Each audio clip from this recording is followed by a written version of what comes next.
సుబ్రహ్మణ్య భుజంగ స్తోత్రాన్ని ప్రతిరోజు నియమంగా చదువుకునేటటువంటి అలవాటు ఉన్నవాడికి చిట్ట చివర జ్యోతిస్వరూపంతో సుబ్రహ్మణ్యుడు దర్శనమిచ్చి స్కందలోకానికి తీసుకెళ్తాడు అంటారు.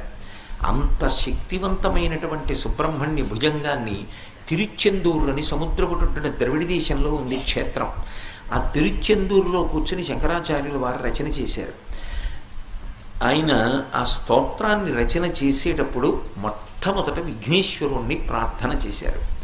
ఆ ప్రార్థన చేస్తూ బహు చిన్న శ్లోకాన్ని ఒకదాన్ని ఇచ్చారు. అందులో సదాబాల రూపాపి విఘ్నాద్రిహంత్రి మహాదంతివక్త్రాపి పంచాస్యమాన్య విధీంద్రాదిముఖ్య విధీంద్రాదిమృగ్యా గణేశాభిధామే విధత్తాం శ్రియం కాపి కళ్యాణమూర్తి